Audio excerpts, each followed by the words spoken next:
of them. You're wasting all your time and money on models. Paint what you have. Hello, everyone, and welcome to Model Club TV, episode 136. As always, my lovely co-host, Scott Johansson. I'm Jason Walker. How are you, sir? I'm good. How nice of you to ask.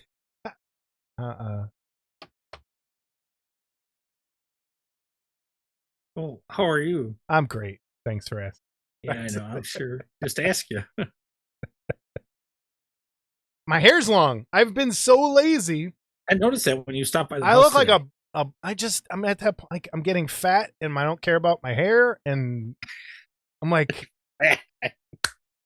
Hair. I'm just like, what? I hit 50 and I think, or 50, like. For those that don't know, Jason tells his girlfriend that he can't wait to get old, is it? Or look old or what? Yeah, I want to look wrinkly. I don't want to look fat and wrinkly. I just want to look wrinkly, like a wizard, like Leonard Cohen. Like I want to look like an old wizard. Yeah, you're gonna look like an old wizard, all right. And then she gets mad that I want to look old. I don't understand. Like, I don't want to do plastic surgery. I want to look like I lived a life. Which I have. Do some Botox like No, Kate Jackson did. see, So like her one eye's up here. The opposite. I don't want Botox. I don't want to look smooth. I want to look haggard. That's my goal. You're close. But I don't want to be fat and haggard. I just want to. Well, but I should probably give up French fat, fries. You look younger because your skin stretches. That's true. If I was to lose weight, I'd probably have turkey neck and all that shit. So, Turkey neck Scott. Hello, everyone. Everything's going great here over in Model Club TV land. I guess. We're at that point. We're at that coming up to the beginning of the ramp up to Wonderfest. Coming off the slow times. Things are going to pick up here in a minute. And while we're on the subject of Wonderfest, we want to make sure that we are going to do the Wonderfest. The Wonderfest. Wonderfest. That's what we should call Chinksy, the Wonderfest. Because I had Pestilence Labs in my head for the next thing. The Wonderfest. Shit. We got to get Chinksy a shirt that says Wonderfest. Wonderfest. I'm the Wonderfest. I'm the Wonderfest Wonderfest. Oh, it's going to be one of those episodes. That's all right. We are going to do the Wonderfest preview show again. So, producers that are attending Wonderfest, not the ones that aren't going and complaining about it, but just, the people that are actually going to Wonderfest. We would like to hear from you. Send us a 5-minute video of what you got, what you're going to sell. If you cannot do a video for some reason, we will gladly have you on a separate little thing, and we'll do a little 5 minutes, record it, and put it in. So if you're interested and you want to come on and do a 5-minute just preview of what you're going to have, Scott and I were talking about it today. We're going to probably do it the episode either the 15th or the one right before because of the way Wonderfest falls. I'm kind of worried that if we do drop it like the 28th, it might get lost and people won't see it. We might have to do it of May. So please get those into us. Send us an email, modelclubtv@gmail.com, and I'll let this run for a second. Is this working? Been doing some cleanup over here on the OBS side of things. No, you didn't do cleanup. You deleted files because you're an idiot. Okay? That's not cleanup. That's like throwing away your glasses or something. Okay? Which I've done, I think. No, I was cleaning up my hard drives and accidentally deleted the folder that had almost every picture that I use for OBS. So you'll notice the logo looks different. Some of the other things look different. Everything's going to be crazy for a bit until I get it all sorted out. I looked into a new system of the recording thing that we use here, and it's $300 a year. So I was like, nope, that's not happening. Especially after doing taxes and knowing we lost like $300. It's, There's companies that do worse. Yeah, there are. True. The government does. Maybe we should go public. Sure. Sell stock. Somehow I know we'd end up in prison if we did that. I have with my math skills and your conniving, I don't think we'd do very well. Why? What do you mean by that? You're always hatching a scheme, a plan, something. What? Like what? Give me an example.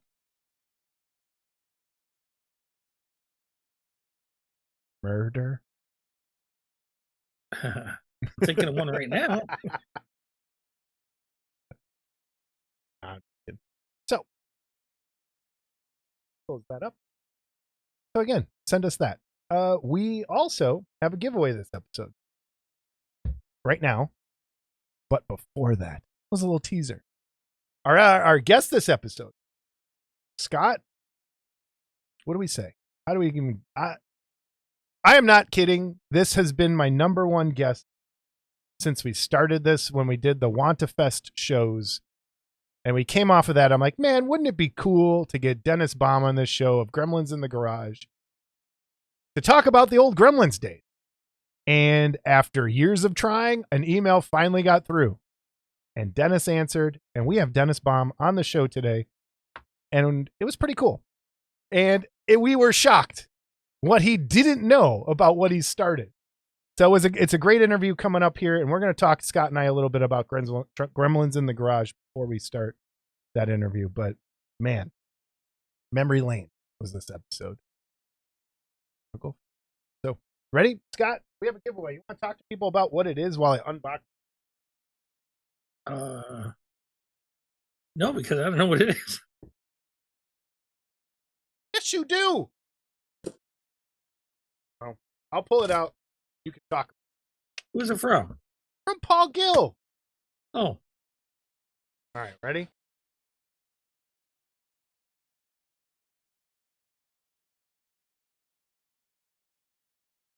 Yes. Linda Miller.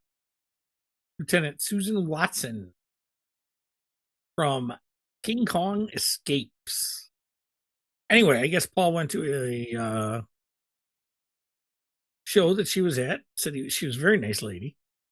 Hi, this is Linda Miller from King Kong Escapes. And I just want to say hello to Auto Club TV.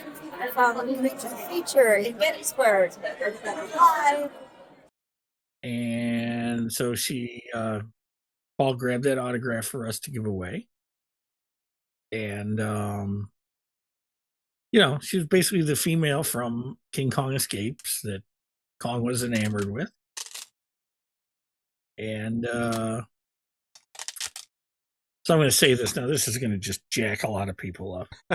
Here we go. Okay. Now, I want to say this before I'm probably going to sit here and say, King Kong, you have the original, 1933. Mm-hmm. And every King Kong movie after that is a turd. Okay? I mean, let's be honest. Okay? But so what I'm going to say is this. I think King Kong Escapes is probably my second favorite Kong movie. Okay. Huh? Okay. Well, but when I say that, it's still a turd. Okay? But it's... I mean, how do you not love that face? I remember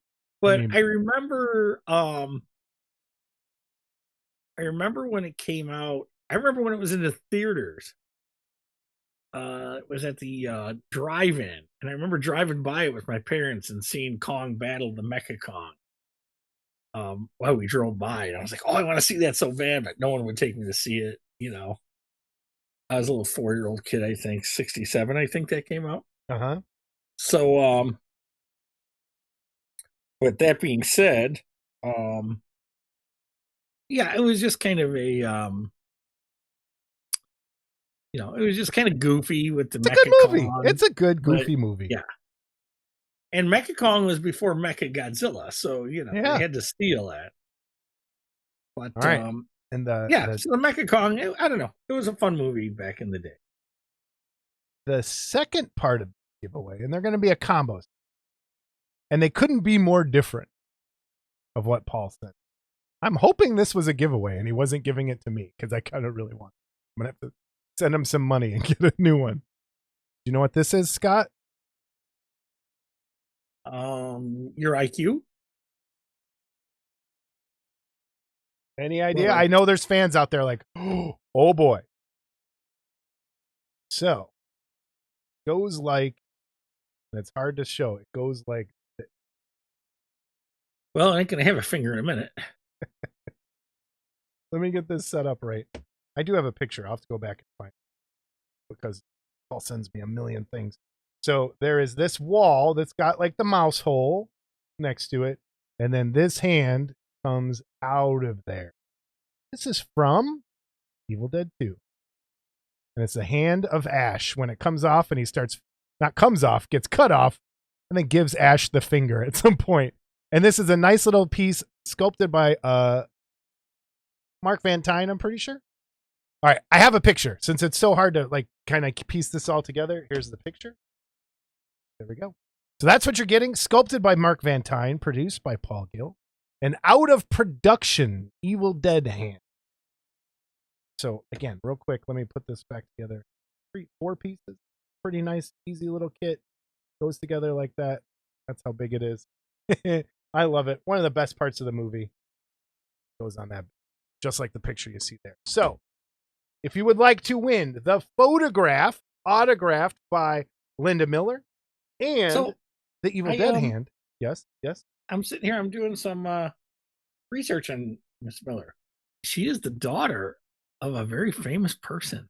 Oh, who's that? Jackie Gleason. Really?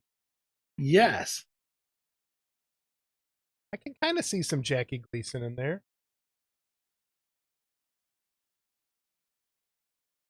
Huh. Strange. All right, Scott. What emoji should they put into the comments down below to be entered in the giveaway for the wonderful signed? Well, see, I had a better one. Okay, then what do you got? What do you got? An answer one. Okay. What is the name of the evil doctor that's in this movie? Okay, there we go. And it's an easy answer. That's all I'm going to say. All right. What is the name of the evil doctor In King Kong Escapes? In King Kong Escapes. You get an Evil Dead hand, out of production, sculpted by Mark Van Tine, produced by Paul Gill, and the Linda Miller signed photograph. Right? Give those away next episode. Thank you, Paul Gill, for always going the extra mile for us when you're at those conventions and getting us signed. It was great. The little video was cool. Well, Linda was also active into the early 2000s on some television shows and stuff. So, okay, here we have Paul and Linda Miller. All right, thank you, Paul. That was awesome. Once again, always going the extra mile. Like I just said, very cool. Thank you. Giveaway. Scott, what's the question again for chat? What is the evil doctor in King Kong Escapes name? All right. Let's do a little personal news. Scott, you had a little adventure this morning. What's going on, man? Well, had my yearly MRI. Okay. Which is like the only thing I hate more than this show is to get my yearly MRI. And for people who are new listeners, why do you have to get a yearly MRI? Well, we have to check to see what my cancer is doing. Okay. Hopefully it's behaving. Hopefully it's doing nothing. Hopefully it's just sitting there going, whatever. Yeah, just taking its time, killing me, but whatever. More than it should. So I had my MRI this morning, and they put me in the machine different this time. A forklift? So, yeah. They're not a forklift, dick. Okay. No. With your mom. So anyway, there's a 2-person. There ain't 2 people on Earth that could fit in that thing together. Okay. Anyway, chop them up enough. Yes. They usually put me in head first, and then you got to go through the whole machine, and . So I get in there today, and the pillow's like on the other side, and he puts me in feet first. And I was like, what are you wearing for this, by the way? And say So, it really used to slow. be, you could wear your own clothes, as long as it didn't have any metal on it. Yeah. Like a pair of sweats and a t-shirt was fine. They were bought out by another hospital, so now they want you in a gown. So, but so basically you're in two gowns. You're in one around the front, one around the back, Yeah. And they gave me a gown that like, wait, I've never gotten two gowns. They've always given me one. Yeah. Well, that's good. Maybe your ass is pretty. You don't have old man ass yet. You get old man ass. I kind of. That's when things get scary. So anyway, oh no, your prediction came true on the incident. When you turn 50, you'll crap your pants, and now, yes. Oh, yeah. So anyway, Scottradamus. So they put me in feet first. Yeah. And I still went in the machine like the same distance. Like it's past your head, but you can look up and see out. Okay. And for some reason, it was better going in that way because it's like you didn't pass through the whole freaking machine to get in there. So, and I've gotten to the point where I realize it's not as bad if you don't work yourself up to making it bad. It's not too bad. So are you claustrophobic? I am and I'm not. Okay. I mean, I don't see how anybody is comfortable in that thing. Okay? I didn't mind it. I don't mind it. It's like, yeah, it's right there. But I try not to think about it. What I don't like about it is your one arm gets pinned because you have an IV in because they're going to shoot you with the contrast at the end. Yeah. Okay. And then your other hand, they got it on the ball, the panic ball if you want out. So my hands actually fell asleep from not being there. So that's, I think, what's worse is you can't move. Okay? I swear, when I had an MRI on my knee a couple years ago, and I think we talked, I swear I felt someone touch me during the MRI. Like I had a feeling of someone touching me, like around, like in different spots. Well, let's talk about that's never seen. There's a video out there. I saw somewhere. Maybe it was a reel of an MRI machine without the cover on it. And it'll scare the bejesus out of you. That thing's spinning. So, let's talk about that dye because. Let's talk about the dye. Yeah. So as I was leaving your house today. Yeah, they warn you with the dye. They say, now you might feel like you got to pee, but you won't. Okay. And it has happened before. I'm going to use the old term whiskey dick. You kind of get that going. Okay. Anybody that knows what that is? You probably know because you've drank enough. Well, of course, you generally drink right past that. Oh, yeah. I know what that is. Trust me, I know what that is. But, so when they pump it in, I can feel it going into my arm. That's the weirdest part, is you feel it go through every vein. Kind of feel it go through your body. Yeah. Okay. And today I didn't feel it in the pee hole area, in the pee hole. And then I was talking to this friend of mine today, and what did he tell me? Where did he feel it? In the butthole, dude. Okay. How do you not? I was like, they were pumping something else. I don't know what they're pumping in me. Maybe it was something else. But I felt it when the guys did it to me the one time because I had something going on with my throat, and they did and you feel it go through every vein. That's the weird thing. And you feel it go through up to your fingertips and then slowly warm throughout your body, right? Mm-hmm. And then you feel it go to the tip of your pee hole. And then they're like, the guy, because when the guy's like, he was like a young kid. He's like, yo, man, it's going to feel like you're peeing. And I'm like, what? What are you talking about? It's going to feel like I'm peeing. And then all of a sudden, yep, it felt like I was pissing myself. And I'm like, in my brain, I'm like, oh my God, don't pee, don't pee, don't pee, don't pee, don't pee. Like, but it feels like you're peeing. And I thought for sure I had pissed myself. And I didn't, but it was so bizarre. But that same warming sensation goes, you feel it. Come on, there's got to be someone else who has had the radioactive dye injected in them and you felt it in your butthole. please let me know that someone else had this happen.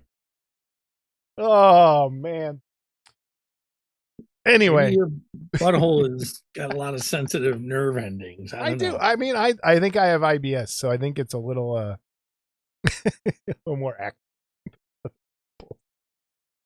That's our medical minute. Welcome to Model Club TV, everyone.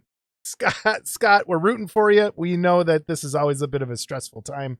How long do you have to wait now before you talk to the doctor? Because you've learned your lesson not to look at reports, right?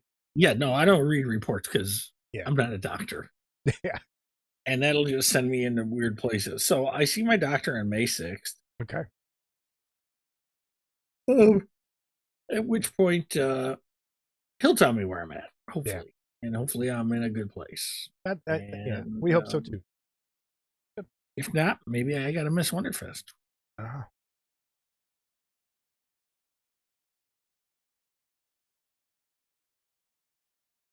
Now it's for you for many reasons. Yeah, that's the worst thing about doctors and medical stuff is you get an email telling you you're dying before someone actually tells you in person.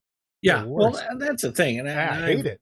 I've made that mistake, and no more. Yeah, just like don't go on the internet when the doctor tells you you got something wrong or you might have something wrong.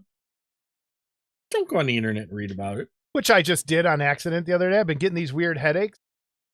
Like when I cough, I get this like pressure headache. Third reason is brain tumor. Like, oh great, I'm Dan now. I'm gonna have a brain tumor. So awesome. So I need. Well, that's one way to get rid of you. That's one of many ways that people can get rid of. All right, people are sick of us talking. Let's get into news and reviews. Scott, oh wait, did you see any movies or anything? Anything cool? Anything else happen? Any other little news tidbits? I don't think so. I got nothing. Me neither. I mean, as far as Workbench goes, have you been working on anything? Let's put out our little Wonderfest is coming up. Is it too late for you, Scott? Probably. So if anyone wants something printed by Scott Johansson, you're too late. You've missed for printing? For printing. What's the... No, I could still print something. And if anyone wants a big Galuna, you better tell me now. Yeah. Anything else? Okay, because Kongs, if people want to something else, I may not have any with me. Okay. So. Big Galuna, let Scott know. I had some people ask me what I'm going to have. I do not know if I'm going to have any. I am in the middle. I think I'm about just over halfway of doing the flies for the AFM class. It is eating every minute of my free time. I spend at least 40 minutes on each one afterwards, sanding and making sure everything fits. I think there's still going to need to be some work done on them before you get them because the tolerance wasn't, I think, set correctly on some of the parts, but they fit as they're going into the box. And I think I have number 15 on the printer right now. So I'm a little past halfway. But I have no time. And people asked, I just had John Eubank just ask me if I'm going to be doing the paint along for Pestilence Pete. Yes, that's the plan. And Scott had asked me how contrast paints work and speed paints. So I'm going to make that a whole speed paint contrast paint video and do it in mostly those kinds. But time is just in the way. And this Sunday, and this will come out after, so we will know who the winner of the Great Race to Infinity and Beyond is by next episode. We're having that race. It would have already happened. It's going to be this past Sunday. So we'll find out. I'll have that going up here shortly. It'll be fun. So, all right. News and reviews, Scott. Say the word. I mean, make the noise. All right. Up first, Natty Ramos. Talk about it, Scott. Natty Ramos is a Patreon I'm on. And she does a lot of cartoon stuff, classic and newer. And you usually get 3 to 4 kits a month.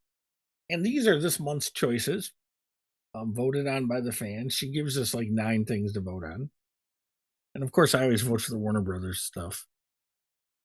And so this month, what is it usually? Is it almost always a Warner Brothers thing, or it depends. So this month we're going to have Scrooge McDuck, and we're going to have Ren and Stimpy. Or Stimpy, sorry, I probably said that wrong. You did. And Speedy Gonzales. And dude, those are 3 great ones. And we're going to go ahead here, and Speedy is done by the looks of it. And that is a nice Speedy. It's a nice Speedy. It's very, Speedy's one of those that isn't the most politically correct thing in the world. Probably wouldn't be made today. Yeah. We could leave. So, although I heard there was a big backlash by the Mexican American community when they were trying to like change the voice for a movie coming out or something, and they wanted it the way it was. So, yeah, cool. So, let's talk about this Ren and Stimpy. You're gonna have to print me one. I don't know if that'll be the pose. I don't know what the pose that's will be. too put together. That can't. Were you a Ren and Stimpy fan? This is my time, not yours. So No. if I were into a commercial cartoon, that's my. I know who they are. I know what they look like, but I know nothing else. Did you watch anything?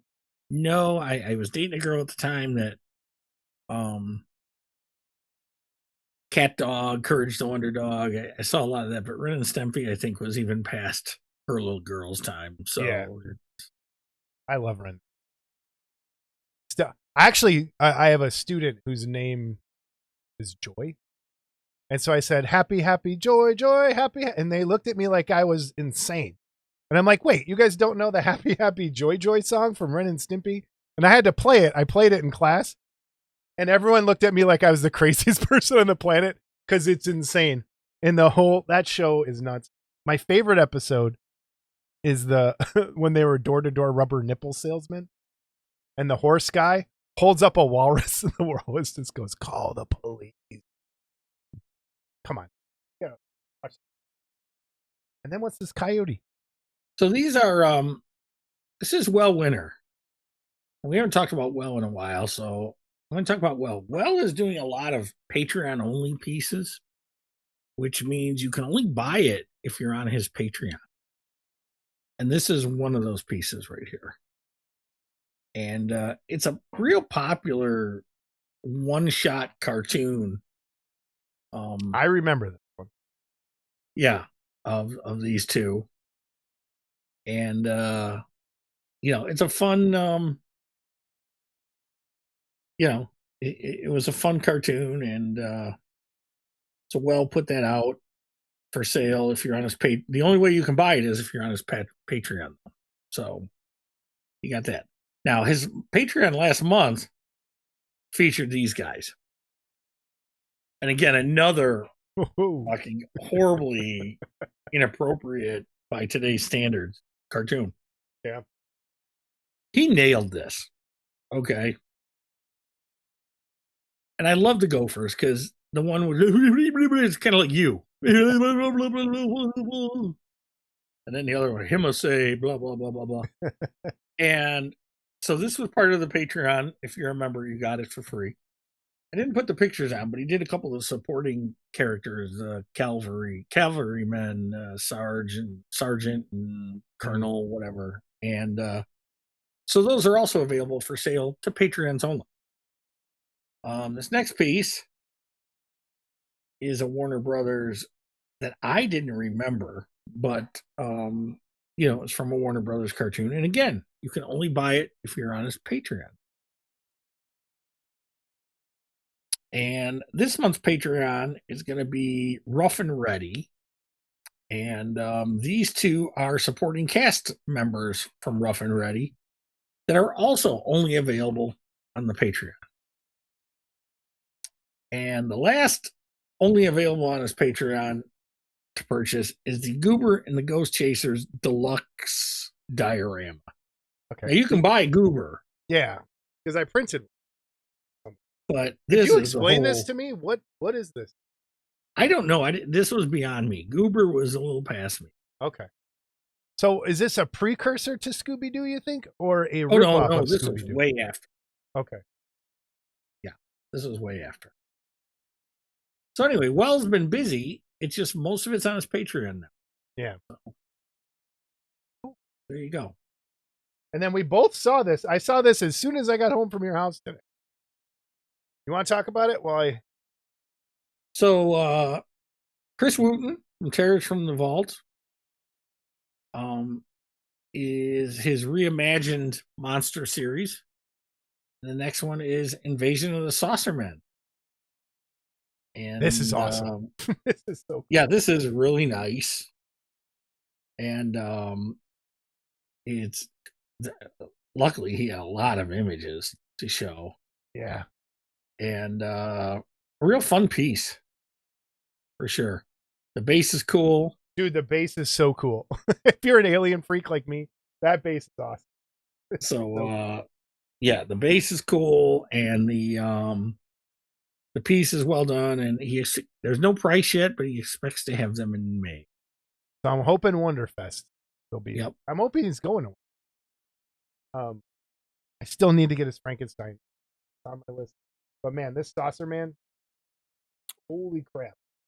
Love it. So good. Love when he does. Well done, Chris. Well done. Then, you know, someone else who's been pretty busy, Michael Berglund and Atomic Mutant. First up, Scott, I noticed you neglected to add this to the show this episode. Is there a reason for that? No.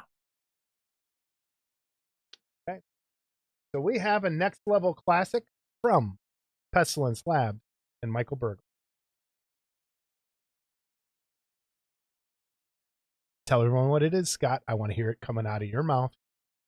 You got to say it. I want to hear you say it. I want to hear you say it. Say it! So, Mego, when they put out that horrible 76 version of King Kong, did a plastic model kit of Kong on the Twin Towers, which was just horrific. Okay. I've always kind of wanted to buy it just to have. And there was one picture that I've seen. There was supposed to be a second model of Kong battling the snake. And Which there we was have a a picture of prototype. the prototype. Yeah, there was a prototype. And so Mr. Berglund and Mr. Worthling, and I don't know which of them came up with this bright idea, decided that they would take that prototype. And this is not meant to be a kit that's correct. Okay, this is supposed to be a kit that matches the prototype in the spirit of the Mego Kong, that the jet was the size of King Kong and King Kong was like 80 stories tall or something. So, it's proportioned weird and all that. But that's what this is meant to be. It is supposed to be, Mark likes to do these kits that weren't but were supposed to be type things. And this is one of them. So, and I hope it does well for him. I think it's a pretty cool kit. I really do. It Otherwise, matches that kind of cartoony, like, look of an and it's Aurora about kit. the size of an Aurora kit. Yeah. So, yeah. Busy, like busy, little busy. pig. And There's we have a picture of it next to the original Aurora Kong, so it's about the same size. And speaking of Pestilence, I did talk to him today. Okay. And he does have some new stuff that's coming, and he'll probably share with us on our pre-Wonderfest show. And I'm just going to say that one of the pieces, because I saw it today, it's beautiful. It's a subject matter that's never been done before. That's all I'm going to say. That's all I can say. Is that the one I saw? Yes. Yeah, get me in trouble. Yeah, I showed it to Jason, Mark, but yes. Wait, I saw two things, right? Or one thing? You saw two things, yes. Yeah, Mark, he did show me. And holy crap. Holy crap. That's all I got. Beautiful. Beautiful. Yeah, it's beautiful. Both things. The one thing I is an instant buy for me. The other one's a buy. But man, One of Don't them. worry, they'll give you one and make me pay for it. No, they won't give me one. They never give me any. What are you talking about? You got that pestilence thing that I never got. You know, Just kidding. I know what piece of jewelry Shanna's wearing that you were responsible for. All right. Also from Michael Berg.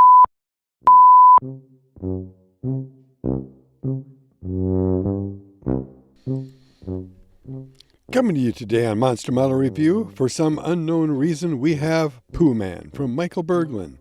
Ordinarily, Michael hits it out of the park, but this kit just makes you wonder what the hell he was thinking.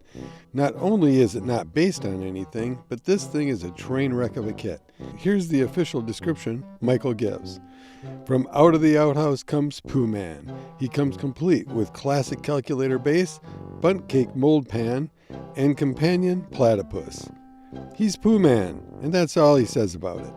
I have never been more confused about a kit in my life. It's just that bad. I don't understand it at all. For some reason, Pooh Man has Godzilla fins. Why? To top that off, the kit itself is a mess. The parts are the wrong size and just don't fit together properly. Seams are in stupid, awkward places, and he's missing his left hand. When I asked Michael about it, his response was, "Sorry, I don't know what's up with that. Look around. It should be there. The hand is holding a potato peeler. Figure it out. I'm not going to ship you a replacement." The 3D printed parts smell of unrinsed resin. The support divots are all over the place. The base doesn't even sit flat on the table. The lack of attention to detail is ridiculous. The platypus is a little more than a soft blob. Michael claims this fits with the monster scenes, but even the scale is wrong. I think it's 1/14th scale or something. I don't know how big Pooh Man's supposed to be in real life. I try to be generous when reviewing kits, but this is honestly the worst kit I've ever seen or built. I mean, it comes in something like 47 pieces. All this kit brought me was headaches and pain. What the hell is Pooh Man anyway? I mean, after the awful time I had building it, I just slapped some old paint on it quick, and I'm done with this thing. If you enjoy frustration and abuse, you like gluing your fingers together and having nothing to show for it, you can get this kit for $299.99 for a limited time. Michael says he is only making 700 of these, and then that's it. You can see what Michael's up to on his Facebook page, Atomic Mutant Arts. Don't forget to check out Model Club TV on YouTube. Scott and Jason screw around talking to each other for hours on end, and sometimes talk about model kits and stuff like that. Amazing Figure Modeler is out of production, but the back issues remain. Head over to AmazingFigureModeler.com and pick yours up today. I've been your host, Rob Madison, and thanks for watching. And April Fools! We have Christine. Companion figure and replacement head for the Aurora Phantom of the Opera with stone step base.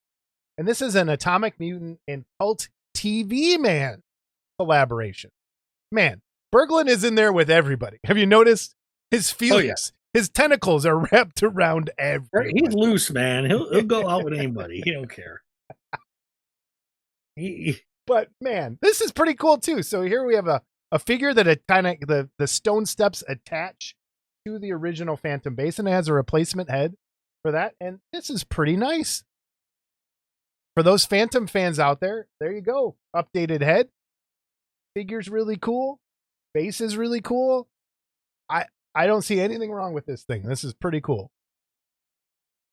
So hit them up. Head over to Cult TV Man when this is available. I'm sure they'll be available at Wonderfest. I'm sure they're available before. Here are the parts you get. So the replacement head, the parts of the figure, stone step base, which I absolutely love. I love the Phantom. And then this picture he put in there as part of it to kind of go with what was happening. This is from the film. The Hulk Hogan Phantom? Dude, I love this pose. I love it. I know that, wasn't it Horizon that tried to do that? Who tried, or Billiken? Who did I don't know, but I know Kid Kong had one out that was it Kit Kong?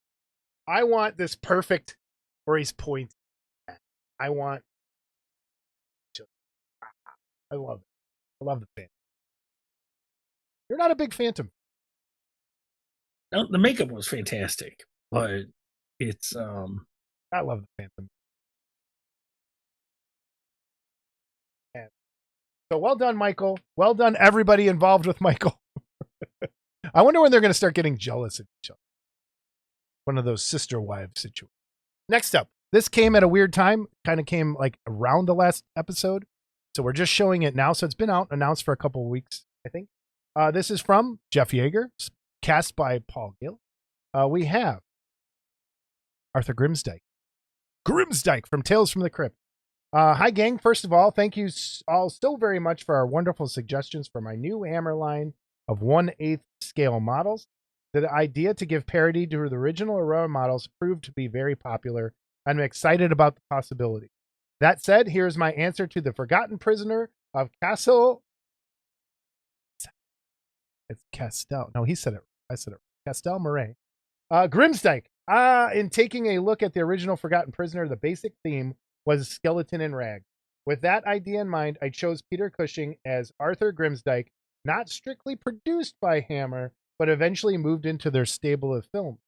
That and Paul really likes the character.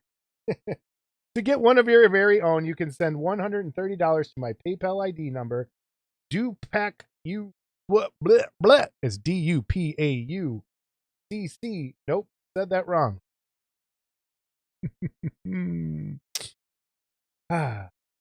You know what them first 4 letters spell? No. Dupa, which is what you are. I know. I am. My grandma used.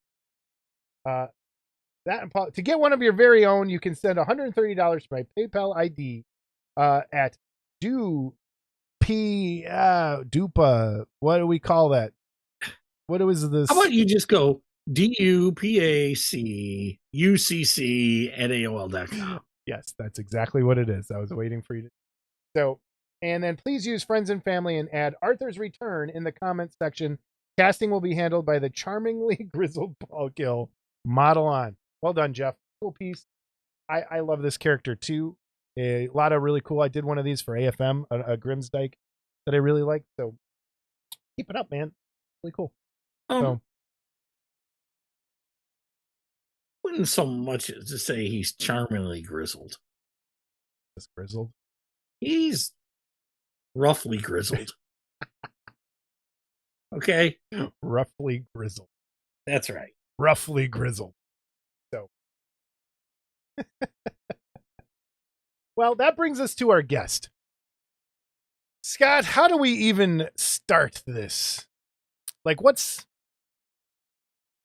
start this in the year 1994. Is that about right, you think? No, I want to say, well, for me, more like 98, but it had probably been out since like 96, I think. The trademark on the site is 94. Well, maybe it is then. So I'm almost positive this was around from 1994, Gremlins in the Garage. And for those of you, and someone even on when I made the post asking for pictures to come up, people did not know what Gremlins in the Garage was, and is actually. So Gremlins in the Garage was a website, and it was one of the first websites. And when I say that, I'm not kidding, because this was from, I remember looking at Gremlins in the Garage and doing the relay chats from my house in college, from my apartment. And that was 94, 95. And holy cow. Actually, I remember doing it even before, like 94, when I was at my parents' house still. And that's where I remember maybe it was on summer breaks when we'd get the email list at home and there'd be 400 emails and everyone would be like, what the hell is going on? So this was one of the very first, not only Garage Kit websites, but one of those first websites. And it was run by a man named Dennis Bohm. And Dennis was always kind of in the background. He was always like the Wizard of Oz that you never actually saw, but you saw his name. And once in a while he would comment on stuff. And we're like, oh, we don't want to make Dennis angry. We don't want to make Dennis angry. He'll shut the site down. But man, these were some of the best days in my hobby time, were those old Gremlins in the Garage. And Scott, would you agree? Oh, it was when I first discovered it, it was like motivated me to get a computer. Yeah. Because I didn't want to miss anything. So wait, I you had didn't gone to have a a buddy's computer house. before this? No, I don't think I got my first computer till like 97. Oh, wow. Okay. And I'd go to a buddy's house though, and man, I was printing stuff. I was like, "Hey, can I print this? Hey, can I print this?" Because there were articles and stuff like that. And it was really cool. And then once I got a computer, I got on what they had a mailing list, and the mailing list was a free for all. Yeah, So for people who don't know, the mailing list simply was you would put your email address into this system, and you would just get emails. You know how you get 400 work emails? It's like that. And you just get email after email. Scott continued. yeah, all about the hobby. All about that. And then fights With would no start. rhyme or reason to it. Yeah, Like they would come out of order.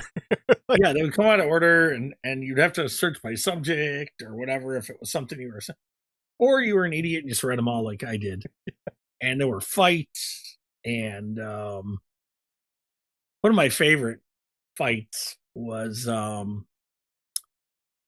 John Tucky had gotten into it with Fred DeRuvo from Modeler's Resource. Okay. And John writes, "Fuck you, Fred, and your kids." Okay. And he meant to write kits. Okay. But he typed kids. And so by the time he can retract it, because there was no editing, it was an email that went out. So by the time he had to go back and apologize and say, "I meant to say kits," okay, everybody was already like, "Dude, that's harsh, man," talking about the guy's kids and stuff like that. So, I mean, that's the kind of free for all it could be. And but yet I couldn't wait to get home and check my mail. Yeah. It was the best part of your day. You would come home from school. I would come home from school and just be like, "Oh man, what did I miss? What did I miss? What did I miss?" And then you'd see 500 of the same subject, and it was Ed Boakley or someone else arguing, or John Tucky arguing with somebody. Man, it was a good time. We met some amazing people there. But not only that, there was great hobby stuff going on. Go ahead. Yeah, and so we started going to Wonderfest, and that's how we would meet. I guess you'd meet up at some of these shows where there were name tags that someone made. Let me and pull that up. Thanks to Scotty Mills, he still has his. Here's Scotty. And you had a screen name and his real name. There's his badge, his Gremlins badge. And your name was like, so if you were in the chat, that was your chat name sometimes, or your email name or whatever. And then somebody did t-shirts, and there was an order form for t-shirts. And Which Scotty is still also there on the sent site. a picture of his t-shirt. Okay, and there were mouse pads. Somebody did mouse pads. Yeah. I don't know if anybody still has their mouse pad, but. And if anyone has any of these things, send them in. Send us pictures of them.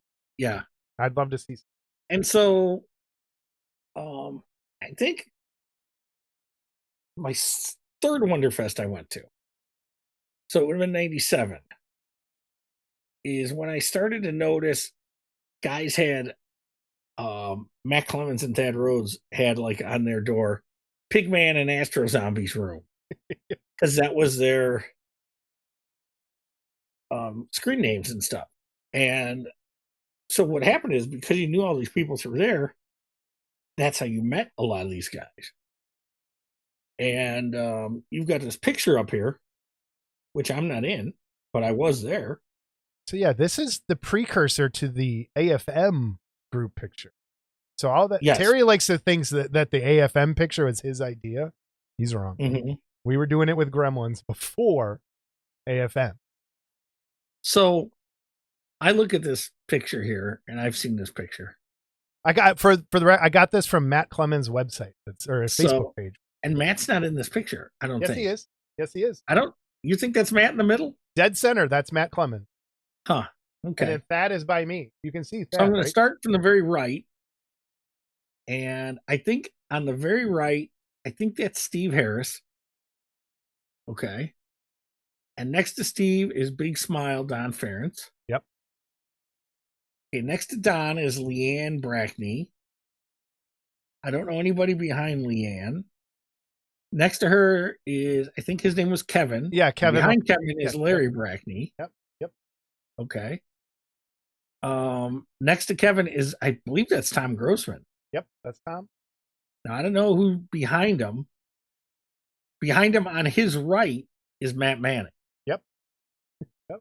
And then next to him is Frank Cahill, Fat Man Productions.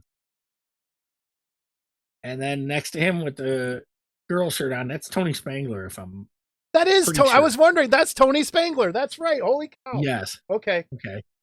So Matt Clemens. That's it. Is Tony still around? Yeah, I think Tony still comes, or he did. He did. Okay. I'm not sure who some of these other people are. The guy crouching down. So that's Matt Clemens in the middle in the blue shirt. Yeah. Next to him in the black, I don't know. The other two, the couple there, the girl with the red hair, I forget their names, but I was very friendly with them at the time.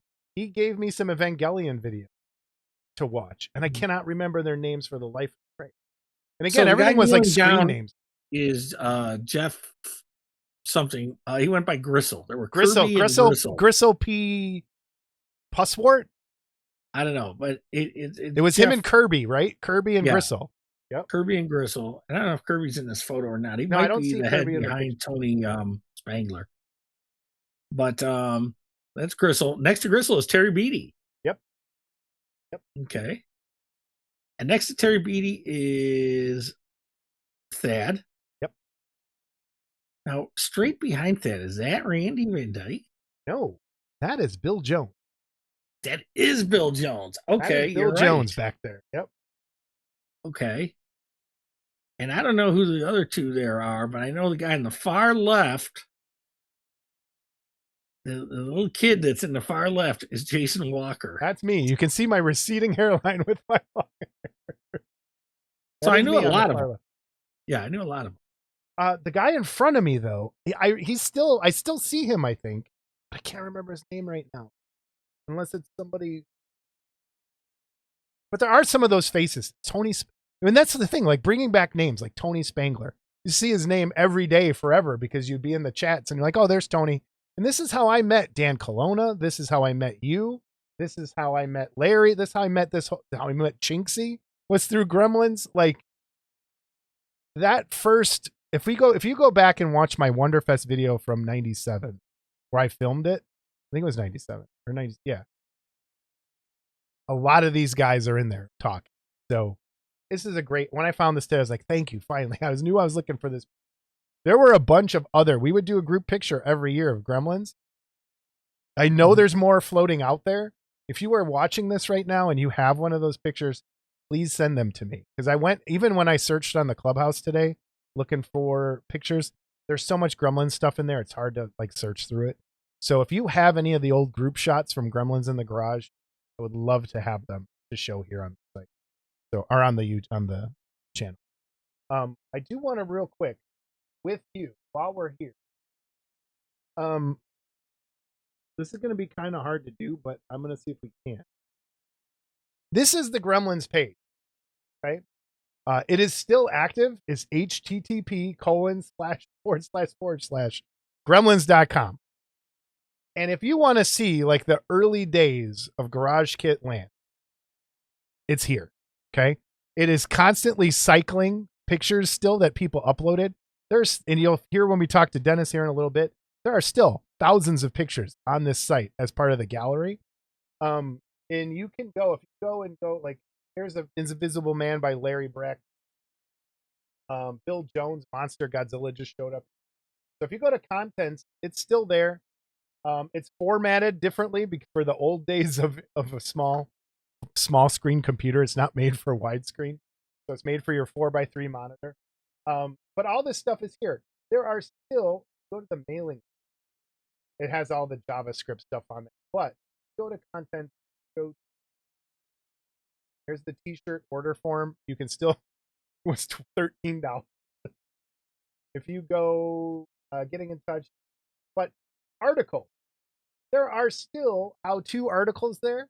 If you want to click on them, if you just click search for all, so you don't really even have to look at anything or put anything by month. If you just click search for all, they still kind of show up for kit reviews. So there's kit reviews on there. So there's some old kits on there. There are how-to articles. as well. So if you go how there's articles by Rick Cantu. That's how we met Rick Cantu as well, way back when. Dan Brandt, Rich Larson, Andy Price, Mike James, Larry Brackney, Jim Burgess, Dennis Bohm, Rick Barrows, Donald Buckley, Phil Lister, Walter Evans, Gene Elliott, Stefan Linder, Larry like all the Ben Kane, John Tuckey, tons of articles from old kit builders. Other things are still up there. The gallery, if you click on the gallery and do the same thing, just click on the search for all. Hundreds of pictures show up of kit. So if you just pick out. Now, in the early days of Gremlins, you didn't want to hit search all. No, because you were running on a modem. It would take hours to load all the pictures. So you had to know exactly what you were looking for. But even like here, Bill Jones, Creature from the Black Lagoon. And got, it's a gallery. It's an old way. And remember, this would load one line of pixels at a time on your 56K or dial-up modem. It was if you ever got 56. If you ever got I never got higher than like 42. Okay. But even here's by my buddy Dan, who's no longer with us. Here's a painting. The Time Traveler by Dan Colonna, Acorn Boy Studios. Names you don't really hear anymore. Here's John Pilkington. Also doing stuff. There's really a lot of stuff you can still look at, and it's old kits. It's garage kits from way back in the day. I don't even know if I ever actually put it up.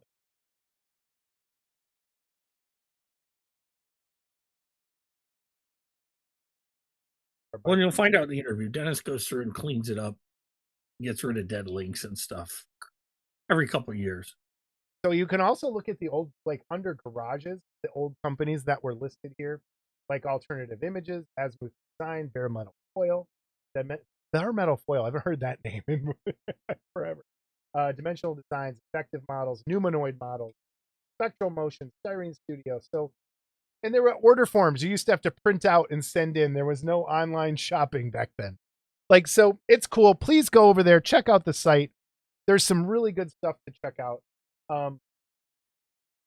But I reached out to Dennis a couple times and never heard back. And I was like, there's no way this is ever going to happen. So we were on Discord a couple weeks ago and I was talking to Scotty Mills and he's like, oh yeah, check this website. It's updated frequently and looks like he's on there a lot. So I sent an email to Dennis and he finally answered. The email he sent back to me because I thought this was pretty cool. And I was like, oh my gosh, he's actually going to come on the show because none of us had ever met Dennis. He was always this like figure in the background that we just was like the supernatural guy. We just didn't know really existed. That's funny. I can't load it right now. Oh, really? Oh, no. Just on gremlins.com? Huh. That's weird. It works for me. As we can see, we're working on it live. All right. The link off of, probably because it's not secure. Okay. Yeah, that could be. So even though it says not secure, don't worry. Nothing's going to happen. All right. Hi, Jason. Gremlins in the Garage is a blast from the past. Just found out about Model Club TV based on your email. I watched the Terry Webb interview, which was interesting. Also led me to some other YouTube videos with sculptors from back in the day, which were fun to watch also. Thanks for that. I've just been getting back into figure kits again over the last few years with my grandkids this time. They're both 10 and 14 years old, have lots of fun painting them. The older has also started building resin printed ones. I've been doing the resin printing for them. I box them up with art on the front and put them on a rack. When they're over, it's like they're going back to a hobby shop where they pick one out and make and paint it off the shelf. I think the Patreon subscriptions doing 3D printable sculptures are fantastic. To an old timer like me, it feels like the new generation of garage kits with a very active enthusiast. Nice. I've been making some projects with the grandkids that involve 3D printed sculptures with electronics and electromechanical parts. Godzilla with an illuminated spine pattern and sound, a Spider-Man web shooter that squirts water upon a hand gesture. I'm thinking of putting some projects like that up on the web to share with others. To that end, I just started dusting off the old Gremlins in the Garage website to freeze it as kind of a time machine so people can still look back at it. Then adding that new content to a revamped site. So the rest of it kind of goes on to what we talk about in the interview coming up. But I just wanted to leave that kind of as a primer. Everybody, here's our interview with Denis Bohm. Denis is kind of a soft-spoken guy, so the levels are I did my best to kind of get our levels right. I want to thank Denis for coming on, being a pioneer of this hobby, who I don't think gets the credit he deserves. And I'm hoping people kind of rediscover Gremlins in the Garage from this episode. Scott, any words you want to say before we play the interview? I'll wait till we're done. Let's Okay. get on with this. They're probably tired of listening to you talk. Let's go. I'm excited. All right, everybody, welcome back. We have Denis Bohm of Gremlins in the Garage joining us today. How are you, Denis? I'm good. I am I know you're not going to believe this when I tell you this, but you have been my number one guest that I've ever wanted to have on the show. And I've mentioned it a couple times on the show, and I know it sounds crazy. But when we started this show, because we really haven't chatted at all. It's like you're being thrown into this. We started this show the 1 year of COVID, and Wonderfest they had to cancel the show. And so we were just trying to do like interviews with people from around the hobby. And I'm like, man, if we keep doing this, I would love to get Denis from Gremlins in the Garage to just do a history of how that all started. So people know, because a lot of people in the hobby, they have no idea what we're talking about right now. And I think they should, because you have AFM, and I think Scott would agree with me. You have AFM and you have Gremlins in the Garage. And I think they both have equal spaces in the terms of how people got connected in this hobby and how you learned about things and how people, how the whole hobby grew. So I was like, Denis would be a great guest, because then we can find out how this all started. And that's kind of what I want to talk about. And then we'll talk about what you're doing now, where you've been, how things are going, and all that. So, Denis, how are you, man? Things good? Yeah, things are great here. And thank you for answering my email. I was like, what part of the country are you in right now for everybody who's watching? I'm in Austin.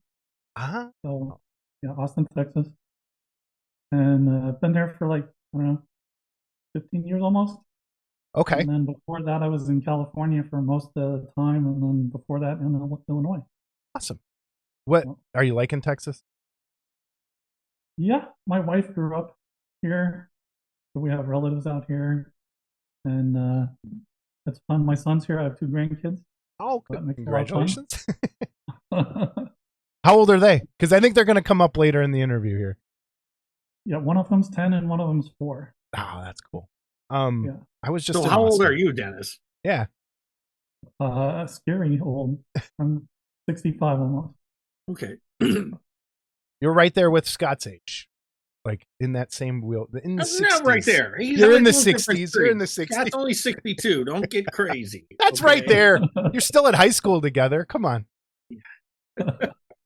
So, did you grow up painting models? Is this something before we even explain what Gremlins in the Garage was to people, what's your history with the hobby before Gremlins in the Garage? Yeah, I mean, I think I'm like lots of the Aurora babies. I was probably around 8 or something years old when the glow models came out, the glow releases. That was late 60s, right? Uh-huh. And we had this convenience store. A bunch of us used to always go down there and get, a soda or whatever. And they had this one shelf with models. And all of a sudden I saw this monster model. I was like, oh, that's the coolest thing ever. So I started saving up my allowance every week, and I'd buy a model whenever I had enough money. And take them home, paint them. I had a whole shelf full of them by the time, I ran out of Aurora monster models. Do you remember what your first one was? Yeah. I do not remember. Maybe Frankenstein? Was that yours, Scott? Is that what I think? What was yours, Scott? What's that? Your first Aurora kit. No, mine was Creature from the Black Lagoon. Okay. All right. I love the Creature of the Black Lagoon. Oh, yeah. That's my favorite. That was the only long box I ever got, was the Creature from the Black Lagoon. That was the only long box I got. And then the next one I got was a Frightening Lightning Frankenstein, which was still a long box, but glow.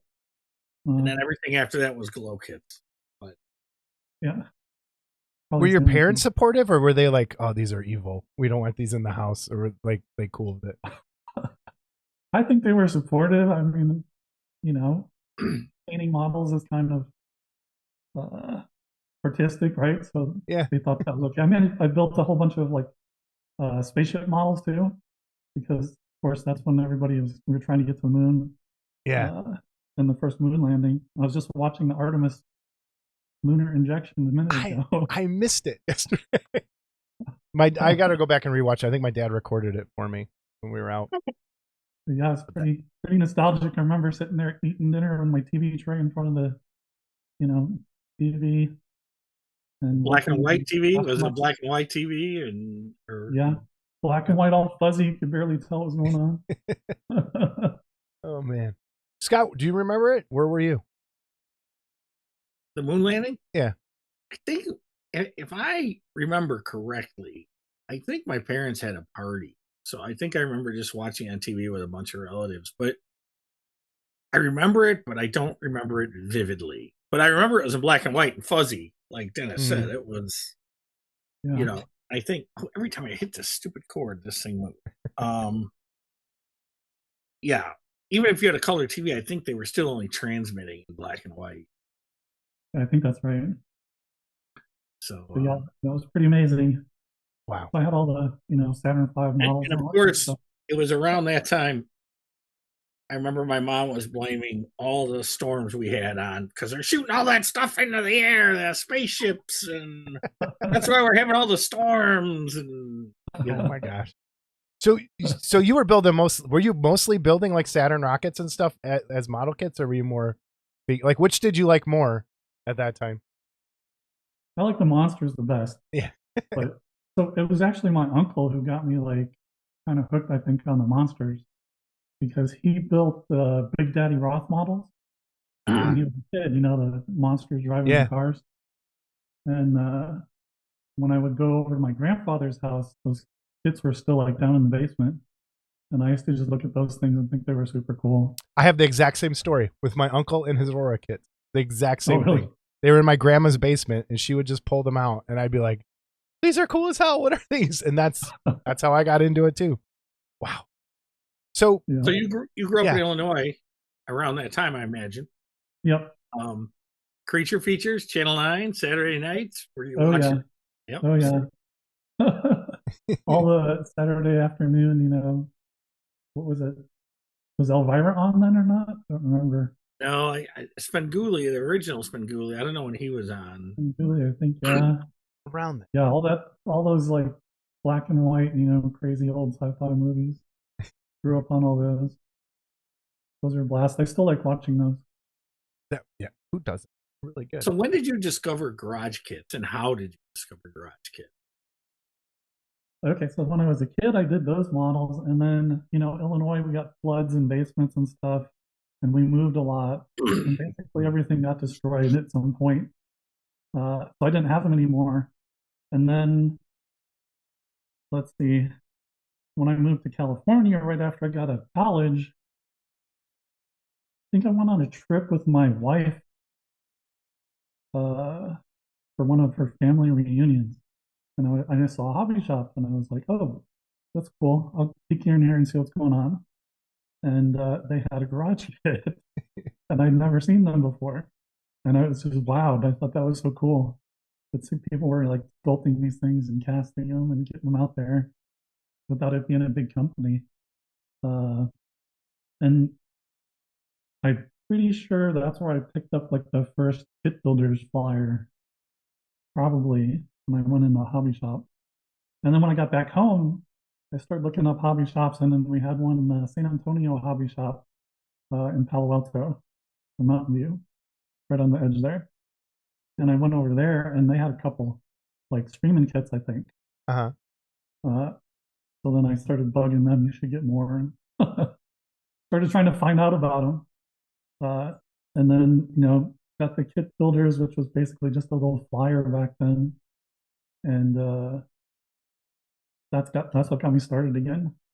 Yeah. So I started trying to find out about them because it was really hard back then to find out about them, right? It was absolutely very hard. You had to stumble across it or know somebody. Yes. right? So, and Kit Builders was great because that was like first thing I knew of that like actually tried to get the info out there to people. So trying to find these things and I run across them and like find super cool ones. Like I think what were some of the first ones? There was like a lizard, Spider-Man lizard model, I think. Yeah. Was one of the first resin ones I ran across. Was that Jayco? Was that his? No, I Way don't back then? know. Who I did- think that was sure who did that, but I know the one he's talking about. Spider-Man had his legs wrapped around his neck. Oh, and, yeah. You know, so I forget who did that one though. Someone will know. Someone will post it In the comments, somebody will know. Yep. And but So yeah, I remember that too. It's I started different with I don't know if you ever dealt with him, Dennis. John F. Green used to deal vintage kits, Aurora kits, and stuff. I found out through him through a magazine. Then he sold his mailing list to Bill Brugman, who was initially model figure collector, then became model and toy collector, but the first 6 issues. And then Gordy sprung Kit Builders off of that. That's where Terry from AFM got involved with Bill, and then Terry went off on his own after that. But Gordy was actually the first totally devoted thing. Mhm. But at that point, though, you started to see more garage kit because, what happened is all the Aurora guys that were on John Green's list started to get this the first issue of this magazine he sent out for free. And then you had to subscribe. And then it was like, then it just went crazy. And it's crazy. And then, gosh, I'm trying to think. That was like, let's see, that was around 85, 86. And I don't know, Dennis, when did you start Gremlins? Because I remember starting to see the ads, and I didn't have a computer yet. And I was like, oh, I got Copyright says 94. Is that?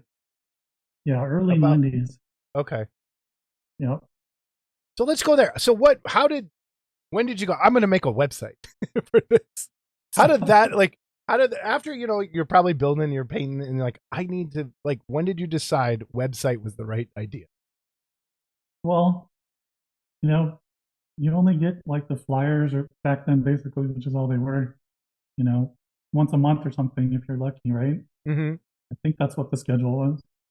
And so the whole month you're like, there's got to be something going on out there, but I don't know about it. And I was in Palo Alto, California, which is like Silicon Valley, doing consulting and stuff. And the web was just starting. Yeah. Like Yahoo was like one page that was all just text with this gross blue background. So I thought, well, it'd be way cooler if like all these guys doing the garage kits could just put the info on a web page and everybody can see it right away, right? That would be like, and it'll all be in one place and it wouldn't like go away. The flyers, you had to try to get all of them, right? Because if you missed one or you started in the middle, started issue 10, you had no idea what came before that. Right. So you don't know what's out there, half the stuff. So that was the impetus for it. It was like, it was pretty, selfish. I just wanted to find out about all these kits as soon as they came out. So and then did when you I have a thought web about it, background before that? Or did you know how, or did you have to learn HTML just for this? Well, that was the beginning of the web. So Yeah. I was doing some of that stuff for part of my consulting. I did user interface design mostly back then. And so some of it was web-based. Actually, wrote a newsreader back then that I shopped around to some places. It was like one of the first newsreaders. Wow. And then we had the internet relay chat, which I wrote that code that ran on the site for a while. Did you do the internet relay chat? Oh, yeah, we did. Yep. We'll Okay. talk about that. Yep. Yep. So I did that. So then, it was like, let's find out about kits. And then it was, let's get other people involved, right? So we can see what each other are doing and get inspiration. And there wasn't really any place that I remember that early in the web where you could just go on and like throw pictures of stuff and make collections of data like that. There wasn't. There really wasn't. And this, I don't think people understand if you're just like the early days of internet and websites, how different things used to be and how simple and like free things were. There were no pop-up ads. There were no like it's just here's my web page. I'm going to type whatever I want and it's what you don't have to worry about anything else. And just to see like just your individual. So I still the web for people who don't know, gremlins.com is still active. You can still go and look at Gremlins in the Garage. I was perusing around it the last couple of days again, and a lot of the pictures are still there. If you go into the gallery and you just hit search, they pop up. And I'm going to show some of this later with Scott and I think. I remember though how long it took. If you didn't if you didn't have a faster and if you just clicked on the whole thing, this picture would load. So, and 2 minutes later, this picture would load, and it was. You look at it now, and it looks so small and teeny, and everything's low res. But back then, we were pushing the edge. You were like it could take like you would like you would pull a picture up and you'd leave the room to come back while the picture was loading to see like because this was the days of I think I had just gotten a 56K modem like around 95 and was like amazed at how fast things changed after that. But even if you had a 56K, it's still you never got 56K. You were lucky to get 36 or 38 back then, I think, and it was like. Or if someone picked up the phone in the other side of my college house, like it threw you off the internet and you had to reconnect and all that stuff. Or you pick it up and you hear the modem going. Oh, the simple. So I want to ask about. So you did the chats, and then you did the mailing list, okay, which was a free for all. Okay, it was. Did you? Before you ask what you're gonna, did you know everything? Like, when that mailing list was going, did you know how crazy it was? Or were you just like, oh, I set it up? Like, did you know? I didn't try to moderate or do anything. I was just like, it's there. People can use it however they want. I really don't care. And it didn't stress me out, Man, it had a mind of its own. But I would go read stuff every once in a while, but it was like, people do whatever they want. I don't care. What's crazy is, and Jason probably did this too, is no matter where I was when I started Gremlins, I couldn't wait to get home and see what was posted. Okay. Yeah. Just to see, has someone got something new? Has someone got, something, whatever? Mm-hmm. And when I first discovered the site, I was at a friend's house and I said, hey, I want to go to this site because he had the internet. And I was like, this is so cool. I got to get a computer. Because by then there were a lot of how-to articles and stuff like that. Which they're still there too. Which a lot of them are still there. Yep. And a lot of the guys that wrote them are still active in the hobby, believe it or not. Or dead. There's some dead. Or dead. Yes. We've lost quite a few. But like just real quick, because when you go to gremlins.com, it still cycles the picture on the main page of different people's kits that they've posted. And one of them that came up is Don Ferentz, his Catwoman here that I have on screen. And he passed away not that long ago. And the other one's Ed Boakley. Two of the names that I like when I think of Gremlins in the Garage, those are two of the names that I instantly think of because they were some of the loudest people in those chats and in the IRC thing and the email. So did you ever go to Wonderfest or no? I have never been to any dedicated kit show. Wow. And I don't remember why. So you're probably better for it. Actually. Well, no, because I just want to give you credit for something that you probably have no idea. Okay. But we started going to the different shows, but Wonderfest was the main model kit show. Okay. And I don't know who made them up. Somebody made them up. Guys had Gremlins from the Garage name tags. Okay. Yep. They would put Gremlins things on their door saying this is, and they'd use whatever their name was, on there. And this is so-and-so's room. Okay. And then it's believe it or not, your website between the chat and the email brought a whole group of people together as friends. And a lot of them are still friends to this day because you'd go there and say, "Well, I got to see the other Gremlins." That's how we met. And that's how him and I met, and that's how we met a lot of these guys. And we would take a Gremlins photo. Okay. Do you remember seeing those? Did you ever get to see those? I don't know if I ever saw. Wow. Yeah. Okay. So that's what I mean. Man, we might have to try and dig one up somehow. It's so it created this whole, believe it or not, this whole network of friends. And even as the internet grew, and you started to get Facebook groups, and people got tired of the Gremlins because it was unmoderated, so they'd leave the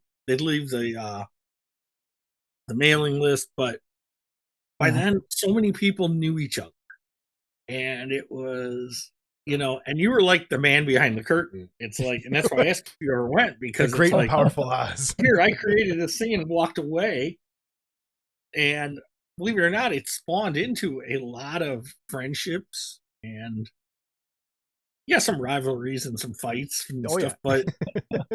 But I mean, a lot of friendships, and I met a lot of people over that chat. And then I think there was a link to an AOL chat in there, if I remember right, that we'd go to as well if you had AOL. I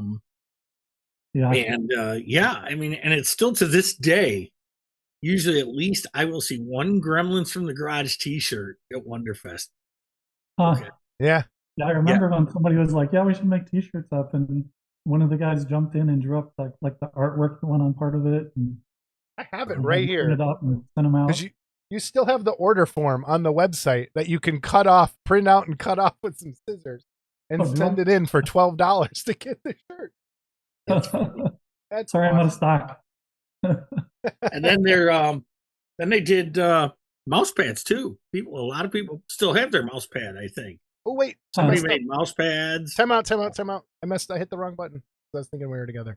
Here's the T-shirt page with I was just talking about. Go ahead, go back. Mouse pads. Yeah, and people made mouse pads, so there were mouse pads. I don't think a Wonderfest goes by where Gremlins doesn't still come up. I mean, every time. It's still, and it's not a part of the hobby per se now, but the people that were there a long time certainly remember it. It was influential getting us to where we are now. So, believe it or not, you're sitting there not even aware of any of this. I didn't even know half of that stuff. It's true. That's crazy to me. That's everybody I talked to back then, on the chats and mailing lists, I just thought, they were all super friendly and nice and like sharing all kinds of stuff. It was great. Could you imagine today running a Facebook group with unmoderated and just letting it go like that is it? And I appreciate that, because I'm kind of on that side of life. Is I like chaos and just like people do what they want. Here it is. Here's your toy. Do what you're gonna do, and people figure it out. And you did that. And I miss those days of the internet because everything is so sanitized and like everything's the same. And Gremlins was not. Made still lives on. I mean, people say, I still miss the old Gremlins days, and I hear that a lot. And it was so new. There's going to be people that watch this episode that go, "Oh yeah, and here, Scott, I pulled this picture for you. Bill Jenks Cyclops is in there. Chinksy, good old Chinksy, who we're still friends with for some reason. I don't know why. I don't know why either, but yeah, we are. But man, I'm so happy you made the choice to do that, because I think Scott's been saying it. The world would be a much different place if you didn't make this choice of starting a website. Well, the hobby would, for sure. The hobby would absolutely be different. So thank you. What did you finally just say, okay, I'm stepping back permanently from this and we're just going to kind of let it run its course? What I think people just not showing up to the site, people not contributing, because there's still how-to articles, there's still all that sort of thing. What made you finally just go, all right, I'm going to kind of step back? Just lack of time on my part from life. My son was born, and we did kits together, and it was fun. And I met some people like Denis from Conventional Design. We love good old Danny. Yeah, he invited Danny me. is a character, isn't he? Isn't he a Oh, yeah. character? Yeah, he was great. And he showed me how to like make molds and do castings and all that stuff, which is where that how-to article came from. And so all this stuff was a lot of fun. But I was in consulting in Silicon Valley, and like it was pretty hectic, and my wife was at startups all the time, and it was just a lot. And so I ended up being a collector instead of like a builder, right? That's Because that guy. I saw all this stuff, and it was There's nothing super wrong with cool. that. There's nothing And wrong with people would send me stuff sometimes too. And so I had all these shelves with all these models all over the place. And I was like, I gotta just, you know, take it easy for a little while. Now, I Yeah. know for a while, people were saying that the site had a lot of crazy links and stuff going on. I don't know if they were spam links or whatever, but it looks like it got cleaned up. Did you go in there at some point and clean it up just for the heck of it, or I go in there like every year or two and just kind of groom the Like an database. archaeologist. like, Yeah, if there was something that's just obvious, like had nothing to do with models, I would take it out. Mhm. Yeah, and then so I was kind of, I still like the models and I still look at them, and I read AFM, for the longest time, trying to keep up with all that stuff. Um, I was pretty surprised about Gremlins how popular it was, because there's like 2 or 3 thousand buildups in there. Yeah. I mean, that's a lot of people making kits and posting stuff there.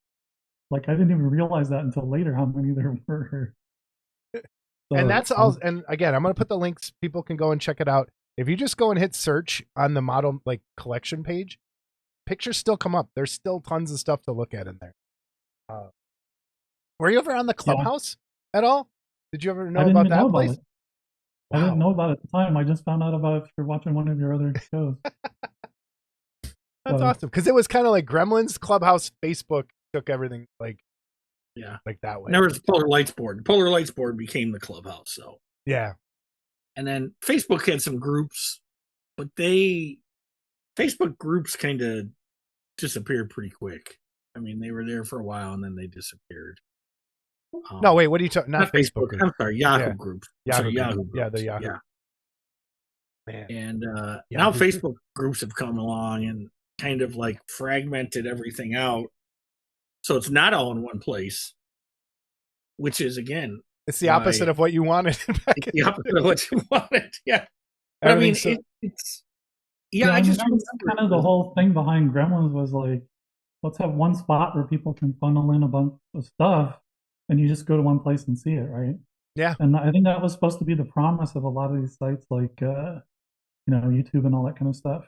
That came later was anybody can throw their stuff on, and then you can see all the things, but it's impossible to find them. Yeah. So there's like they still haven't really solved the original problem of like, how do I just add my kit somewhere and you add yours, and then you can go with one search and see everything in a coherent way. Because we still have the same problem here with this show, trying to find things for the show. Because if we don't see it over here, it might be the only place it was posted, and we're looking over here, and this kit is over there, and so and everyone's like, "Oh, why didn't you see it?" I'm like, "I'm not a member of that group, so I didn't see that, and I didn't see this advertisement." It's so fragmented again. But Yeah. what are you up to these days? Like, what's going on? The email you sent me about what you're doing with your 3D printed stuff just tickled my heart so much, and what you're doing for your grandkids. And I need you to tell that story. But what are you up to these days? So yes, I told you like I did them when I was a kid, and I did them with my son when he was young, and then now I have grandkids, right? So they saw some of my old models, my first grandson, and he thought they were really cool, and he likes Pokemon. So when he was really little, we get the Pokemon plastic snap together kits and do them together, and he really loved those.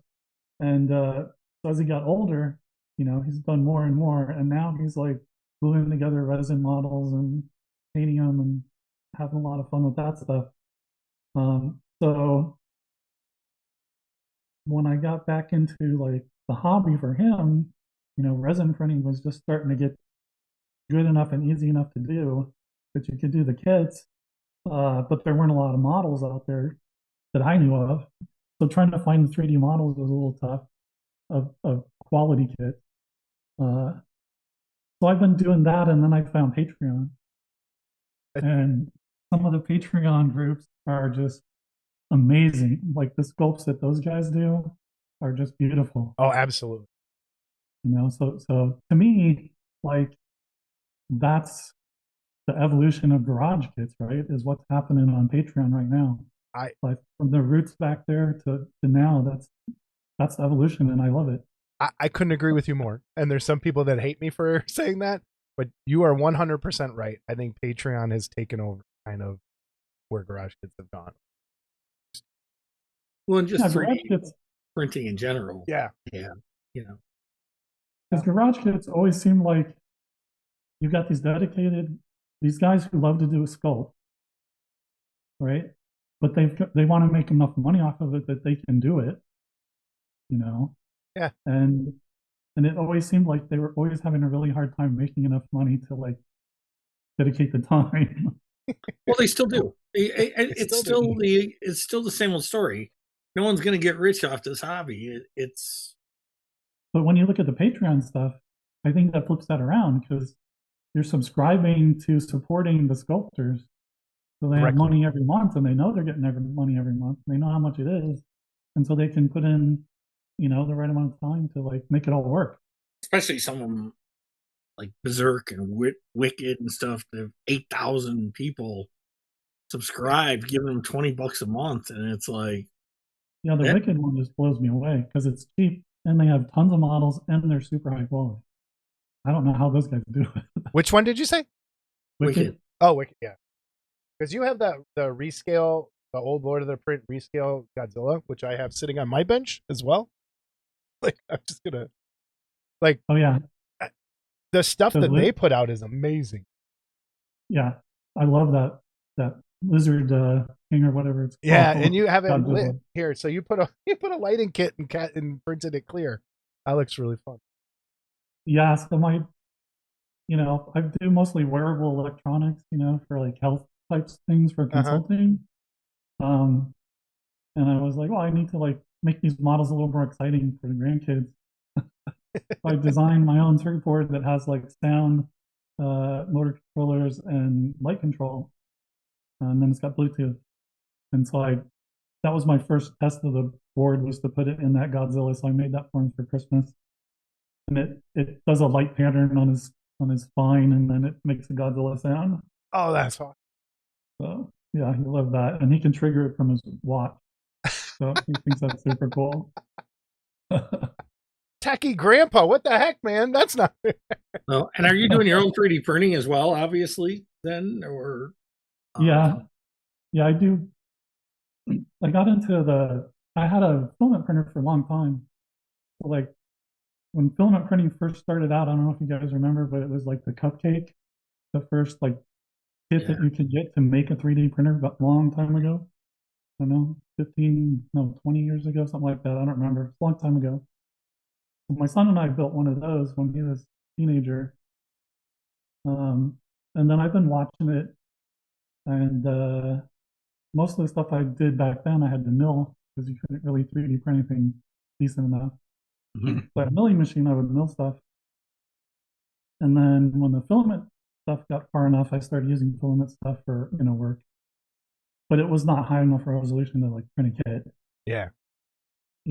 It still really isn't, but you can do a lot more with it now than you could.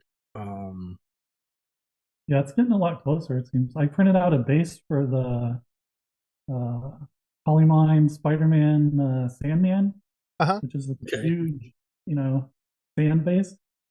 I printed that out on my bamboo at with a 0.2 nozzle, and it looks fantastic for sand and everything. It worked great for the base. Those bamboo machines are awesome, aren't they? I just got one at Christmas time. I got the P1S with the AMD or AMS, and it's like, I love this thing. It like, you don't have to touch it. Okay, it just does everything. Okay. Yeah, it's the first one I've ever had where you could just say print and it came out. Yes. Yeah. The first one I ever had almost threw out the window, the Ender 3. Yeah, And, that's what I had before too. Was an Ender 3. It was a great thing to learn on, but oh God, I still hate it. So, can you talk about this web shooter real fast? Oh yeah, so that was for Halloween. My older grandson wanted to be Spider-Man, and so I was thinking, well, I should make him like a web shooter because I always loved, Spider-Man when I was a kid. Like I read some of the really old Spider-Man comic books, probably the original one, uh, and my grandson's really into it. Both of them are into Spider-Man a lot, and so I figured, well, I'll try to make him a web shooter. And they have like these plastic ones you can buy at the store, or they used to. They're hard to get now, and they shoot like silly string basically. But so I looked at the silly string and I was like, oh, this is just not going to work well. It's just not going to work out. And then plus, it's like kind of toxic stuff, right? And I decided I should do like a squirt gun basically. So I designed a little web shooter, goes on your wrist, and then has a little cable that goes up your arm and into a backpack. And then in the backpack, there's like a water tank. And then inside the web shooter itself, it's got a little microcontroller that you can program, and it has a IMU, so it can tell what motions you're making. So I did a little machine learning thing and taught it how to recognize, the web shooter motion with your fingers. And so we got him a Spider-Man outfit, and then we gave him the web shooter and backpack and all that stuff, and he could walk around and shoot water at people with the web shooter. That's awesome. That is so cool. Yeah, that was super fun. You have this mold of a gremlin that you sent the picture. What's this? Oh, so that is actually one of the guys on the Gremlins site said he wanted to make me a mascot for the site. I don't remember. Yeah, I don't know. I don't know if I ever shipped any of those out to anybody or not, but he sculpted this model, Joe the Gremlin. He's like a chubby guy with a big tummy, and he's pretty funny. So he sent me the sculpture, and then I made a mold master out of it, and that's what I sent you a picture of. And then I popped, I don't know, 4 or 5 of them. But I don't remember why, but somehow it never made it out to anybody. And so I have one that I painted, and then there's one that was just got a bunch of old paint marks on it. I think I was trying to teach my son how to do airbrush or something. Mm-hmm. And there's 3 of them that haven't been built yet. So I just saw that in one of my bins. I was like, oh, I should send this in for the old. Yeah, that's cool. So not everyone will know this, because not everyone does this. But these are resin mold masters. Okay. Oh yeah. Wait, let me go back. So if half of the mold goes bad, you don't have to remold the whole thing. You just put a box around that thing and pour rubber over that, and it'll fit right up to the other one and keep going, basically. And in the old days, a lot of guys didn't do that. I know very few. You were done, right? Yeah. Well, yeah. Or you remolded the original sculpt, or you made a master and you remold the master, because that ate a lot of resin to do that. But it was like I have the resin masters for the Edgar Allan Poe, Jason. Oh, really? Okay. Yeah, the mold masters. I still have those. So, but wow. That's funny. That is. So when I saw that, I knew exactly what it was. I was like, man, nobody does that anymore. That is so cool. Yeah. So I actually had some pictures of that. I don't think I sent you pictures of the one I painted, did I? No. I think I found them after I sent you those pictures. But I found some pictures of painted Joe the Gremlin. And I took like front, side, and back views. And so I threw them into Meshy AI and generated a 3D model from it. And it came out really good. Really? I just brought it into ZBrush, and I'm trying to learn how to use ZBrush. So aren't we all? trying to add textures and cut it up and turn it into a 3D printable thing. Wow. So, what are your thoughts on Meshy? The previous one was really bad, and the current one, I've done a number of like image to models conversions. Okay. And they're pretty good. Like they make a pretty good starting point. Okay. I think. To me, they don't have enough fine details and the texture and all that stuff. It'd be really nice, but I thought they were great for like if you've just got pictures of some old thing, you can throw them in there and get a starting point for something like instantly, which I think is super cool. Do you think your grandson's going to keep doing all this? I don't know. He keeps doing more and more. So I think he's still on the upswing. You said in your email, you make an actual box. Explain your process so that people know what you're doing for them. Because I think if everyone did this for their grandkids, this would be cool. Yeah. So when I first started thinking about it, I was like, I see the grandkids like once or twice a week, or like once a week or once every 2 weeks. And usually they do a sleepover. And so I've got like a certain window of time, right, where they got them all by myself here. And they love to come out into my shop because there's just all kinds of stuff out here to mess around with. So I wanted to be like ready for them, And when I first started doing it, I started them out on like the snap together plastic ones, and then we moved on to like 3D printed like 1/10 scale or something like that, really small, but just one piece. And we were painting those. And then he's like, I want them bigger. Every time I talk to him, they want them bigger.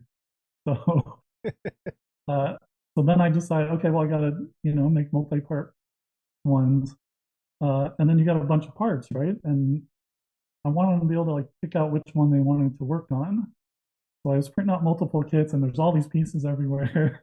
So I was like, I should do it like they used to do in the garage kit days, right? You just get a box and you print out a piece of paper that has like a picture on it, slap it on the front, and then stick everything inside in some bubble wrap. So I just ordered boxes and bubble wraps and all that stuff. And I print them all out and get all the supports off, clean them up so they fit. And then I put them in the little bubble wrap bags and I stick them in the box. And it's just, and now they're on the shelf. So that's what all these guys are behind here. And they can just come in and they're like, oh, and they check out the new ones and they think, they know exactly which ones are new and which ones have been there. And they'll like pick one out. And so before they pick one out, and then I would say, okay, I'll get it ready for you next time. And so I would glue it together and prime it for them, and then they would paint it. But now, I've got my grandson paints and everything at home now. So now he started taking them home, and then he started taking home the actual kits now, and he's gluing them together and painting them at home. So, and that's what it's all about. That's what everything we do is about, is trying to get kids to keep. Yeah, I think that's one of the things too about like 3D printing. It's kind of, you don't have to print it yourself, right? Right. You can have someone else print it, but it's still fun to have like the box. Oh, I know it. Yeah, we do a lot of printing for other people, and it's starting to get to me a bit. Yeah, I think we got to learn how to say no. Yeah, that's part of the problem. What future plans? Got anything going on? Anything you want to plug? Any websites? Anything you need to let us know about? Any future stuff? Man, he just leave the man alone. Come on, we want another website. He watched the explosion. He made the nuclear bomb. He ducked into the bunker. Yeah. And we didn't even watch the explosion, for God's sake. So I'm thinking about retiring. Yeah. I'm actually on sabbatical right now. Okay. So I have like more time. So that's why I've been doing a lot of the stuff, like the web shooter and things like that. And I started thinking about maybe I should take like this board that I have that can do all the lighting and all that kind of stuff and figure out how to use it with other people's models, or maybe do some of my own models and post those all somewhere. Yeah. So I started working on the new Gremlins website. So I'm going to take the old Gremlins website probably and just make it be like this single page thing on the new site. So it's still exactly the same, but you can't submit new data to it. Okay. Right? Because I don't think anybody does anyway. Yeah. And then, so that would be like my time machine of the past. And then I'll have a new section that's the new stuff, like how do you make a Spider-Man web shooter? And then I'll put in all the design files and STLs, and you can go order your own boards and change the design. I like this idea. If you want. All that stuff. And it even fits with Gremlins, like tinkering with stuff, like messing around. I like. Another huge question that I keep forgetting. Has a movie studio ever emailed you to try and buy that URL from you? Have you ever heard anything like? Have you ever gotten any blowback from anyone Gremlins wise or? No, Nothing? I've never been contacted with like, you can't use the name Gremlins. Because Gremlins predates the movie Gremlins, right? Right. So it's just a generic term for. You would back even from think, the because I war. think they have, there's a new Gremlins coming out in pre-production and like they're working on it. And you would think the gremlins.com floating out there that they don't own, they would want to throw some money that way to get that website to use for the movie at some point. But I can't believe no one's ever said, hey man, that's our gremlin. You can't use that. Or wow. Cool. Yeah, it hasn't happened. So I think that, So, yeah, you know think what? about And that please, kind when of you get the stuff. website up and going, come back and we'll promote it. We'll send it out to everybody, and the least we can do for everything you've done. So yeah, and what's funny, it's funny to me, and I gathered it as we were talking, that you didn't have any idea that what had spawned from this website, and it's it's amazing. Now I got to give you, I got to ask you about a few things here, because this is what we do. Okay. I notice you've got a Horizon Hulk here. Yeah. Now, what color do you think the Hulk's gums? Oh should no! be? Oh, hold up! Oh, wait a minute. Go ahead. Let me get the Gums? picture up. Because What color should the Hulk's gums be? On the Horizon, so the Horizon one was one of the first ones I painted when my son and I started painting models, Mm-hmm. and I was just learning how to paint airbrush and stuff back then. And I think I made his nipple purple, and I don't remember what color did I make his lip. Kind of a purple red. no, Dennis, you did it correct. You did it correct. So Scott, Correct? I don't- Scott Is there shouldn't a have correct- answered this. We- Scott should we not have have- asked this The question. Hulk has been We all have different nothing but colors, an right? argument. So- We've constantly, every time someone shows a Hulk, it's like, I say the Hulk's gums are pink like everybody else's. And he's like, no, it's green because he changed Hulk's his gum- green. And The Hulk's gum Yeah, should be I dark gotta green. go with, I think it's got a green tint to the pink there, which is what I did. Yes. and we're not showing this episode. Okay, so because you did that, I got to give you some crap Finally. because you There's, built. there's another Hulk picture. Did you see the other one? Yeah, we're getting there. Yes. Right That one, there. I don't even remember how I painted They're that dark one. too. They're dark too. Oh, See, okay. Dennis, the smart people know what color the. Okay, so now I'm going to give you some crap. Oh, Okay, just because Go for it. you built I one of knew my you- most hated kits of all time. A hated kit. And put it on it like it was, first of all, it was one of the most disappointing kits of all time to me, because when Mhm. they announced it I was very excited, and to this day when someone shows me this kit I tell them throw it in the garbage. Which one is that? Horizon Dr. Doom. Okay. Oh, Dr. I Doom's just- cape was horrible. I gotta admit. Oh my god. And the pose is really weird. The He's pose like I don't looking down to the understand at all. I side. don't even, yes. And I was so disappointed because it could have been, it was right around this time, like when Horizon did that first Hulk, when they were starting to do better kits. And then this one popped out. It's like, what the hell is that? It's right up there with the Thor. But it's the same Well, scope. It is right up there with the Thor. The Thor was just as bad. Okay. Well, the Thor was the painting on the box art. I remember it looked like he was trying to go to the bathroom or something. That one I couldn't get out of my head. But I actually like the Doctor Doom except for the pose and the cape. And my grandson loves it. He wants to take it home. So Give it to him. Give it to him. what I'm going to do is make a new base for it where he's actually like pointing in the right direction so you can like see him. I don't even know what direction he's doing there. Okay. Yeah, it's I'm kind of all looking over at the place. this kit was the most ill-posed kit. And then they took and they put the mummy in the same pose almost. Okay. And the mummy wasn't a bad sculpt otherwise. I don't remember the mummy. Yeah. But I see you got the Frankenstein here, which was a nice kit. That is a Yeah, nice I one. love that Frankenstein. Yeah. I thought that was an excellent one. And They did good stuff. Once. oh yeah, and as they progressed, like I mean, Joker that and- the Horizon Hulk, I still think to this day is one of the best sculpted Hulks out there, and just a classic kit. And same with their Thing. That Thing is really nice. too. Oh, stop it! That's in the top 5 hated kits. Really? Okay? What's wrong with the thing? See, you never read the comics. That's why. Oh, Okay. But I think the thing was based more on the Roger Corman made-for-TV movie. I think people had told me. it was about the same time, so yeah, that could be. But yeah, The Hulk's face, though, that I love the face. But the Hulk was the first one I bought when I looked at it and said, "Look at this thing! This thing is beautiful." Yeah, The Hulk and the Frankenstein.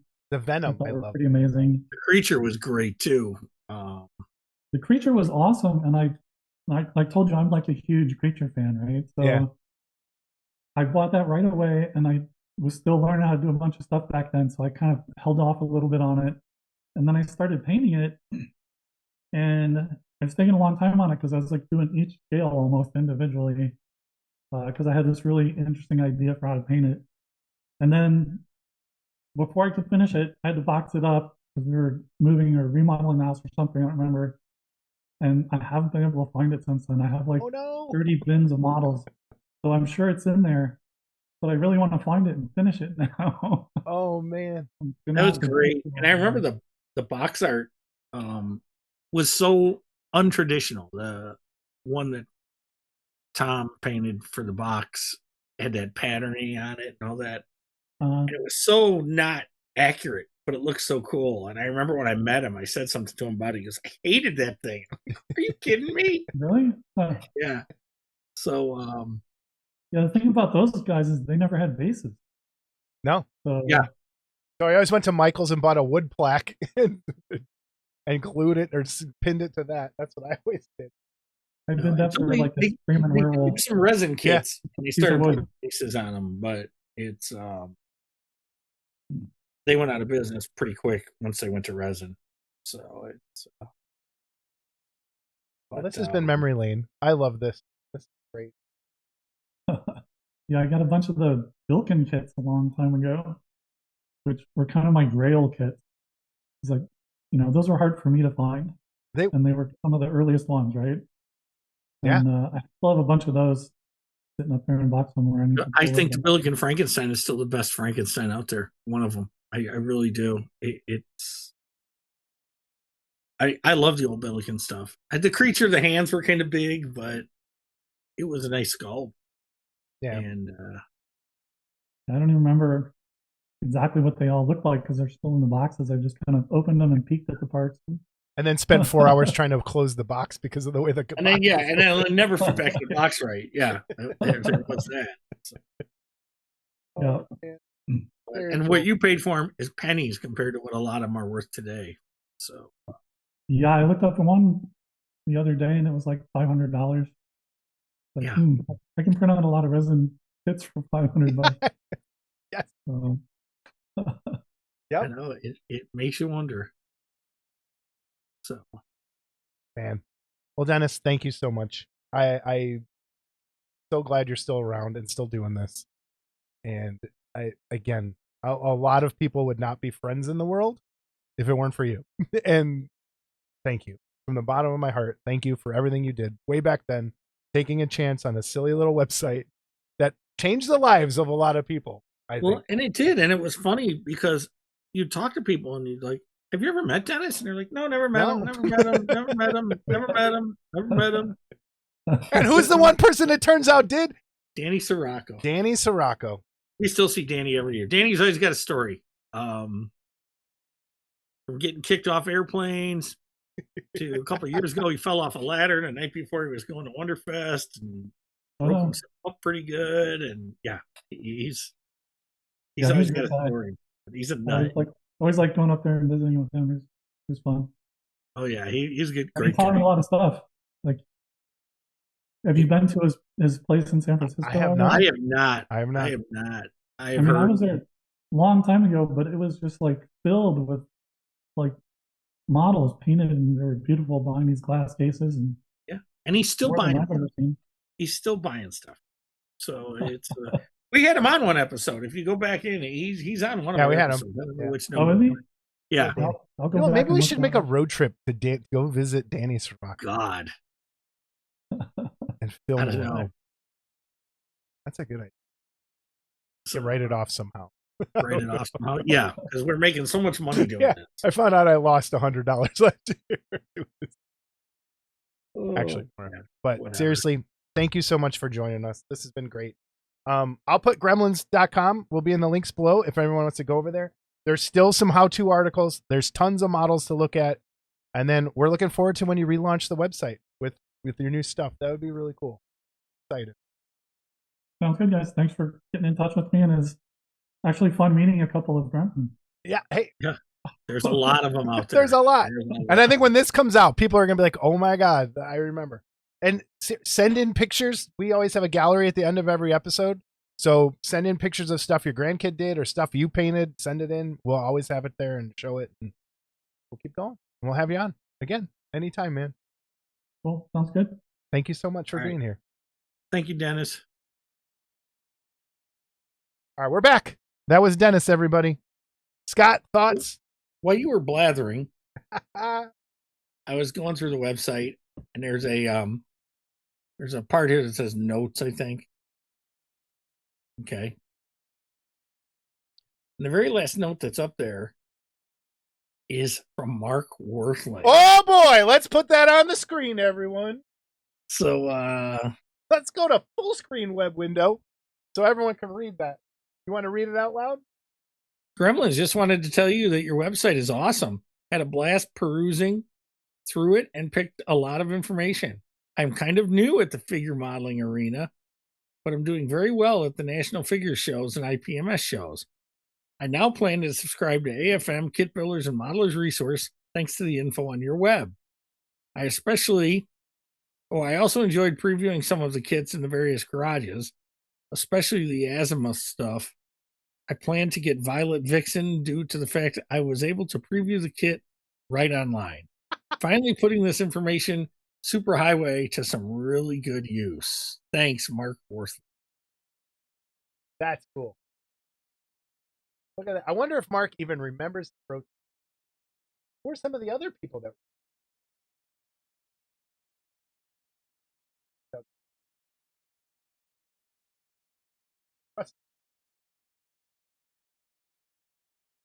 man, So, what cool stuff. That's awesome. What'd you think about Dennis, man? well, like you said, Dennis was very soft spoken. What was amazing to me, and I picked up on it, and I don't think you did. He had no idea the network of people that site created. I cannot believe it. Like, it's crazy. And that the only person he remembers meeting, and we talked to Scotty Mills, and Scotty Mills said he wasn't one of the Mad Monster parties. But he said in the interview when I was editing, he said he had never gone to a model. Yeah. And so I don't know whose memory is faulty there. I don't know. Well, Scotty Mills drinks a lot. So but he probably ran into some Vegas or LA woman of the night that claimed to be Dennis. But that he had met Danny Sirocco back then. And Danny was the same back then as he is to this day. So that was interesting. But yeah, the fact that what blew me away is he didn't realize. I mean, and he even said, "Yeah, I just started a mailing list and let it go. There was no moderating. There was no. I mean, it was a free for all, man. Okay. If if a fight started on that thing, it kept going. It kept going until someone said "uncle" or until they punched themselves out. You know, yeah. The good old days of the internet when there was no moderation. People, I miss it so much. But yeah, it was cool. But it also, with those chats, got us in touch with a lot of people. And it was like, yeah, Wednesday nights at 7:00. I got to be on my chat. I got to be on my chat on Wednesday. And then there was an AOL one too. I don't see that's still mentioned. That we go on I think Fridays or whatever, and that was called Monster Kits. But we'd use it all the time. Like if there were guys talking, like I'd maybe be talking to Steve and somebody else, and I'd say, "Hey, let's just go into Monster Kits," and then the three of us would go in and talk. Mm-hmm. So it was like if you had AOL, which at that time a lot of people did. So Yeah, I remember that's how I became pretty good friends with Dan Colonna through Gremlins. And the first time I ever really talked to him, he had helped me. I had just gotten a Takaya Alien, and now I know it was a recast. I didn't know it was at the time because it was Acme was doing it, and I got it at Orland Hobbies out there on Oak Park Avenue, and it came in a box and it said Acme. I thought that was a legit kit. Had no idea. And so I was like, I didn't want to mess it up. I'm like, hey guys, I just ended up with a Takaya Alien. Has anyone got like some good ideas on how to paint it? And Dan jumped right up and walked me through getting the right taxidermy paint, getting the right colors from Tamiya. And I never repainted it. I painted it exactly how he told me back in the day. And that's how I met Dan. And I like, that's how I met Thad and Matt and so many good people and people that aren't here anymore, like Matt and Don Ferrens. I want everyone to know too, he blew me off for years. You and I did not. One of the cool smokers. No, okay? well, no. I don't know what it was with you and I. We just kind of like never in this. I don't know what it was. I know what it is. What is it? You're a narcissist. Oh, yeah. I forgot. I forgot. I was one of the cool smokers. Oh, God, you guys have gone to smoke. You guys weren't in the smoke club. You weren't in the Even now, the guys still go out there and smoke. I don't even know how. I joked with Anthony Taylor when he was on the show. We were on at Wonderfest. We were on the same smoking schedule. So we would, every time we would go out and have a cigarette, we were sitting right next to each other every time. And for people who are like, oh, Jason's not been around for, I have been doing this a very long time. I've been in the mix. I didn't talk a lot. I didn't make, like, for people who don't know, I have crippling social anxiety sometimes. And so I don't like talking to new people. It's not because I'm a jerk. It's because I'm afraid to do it.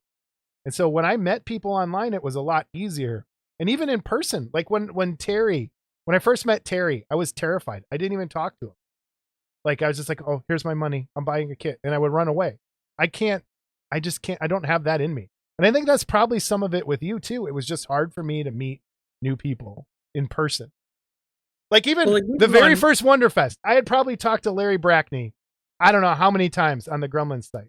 When I got to that first Wonderfest and I saw him there with his badge on, I was too scared to go up and talk and just kind of kept to myself. I was like, oh yeah, I was there. I saw you guys. And I just kind of kept to myself. I was just who I am.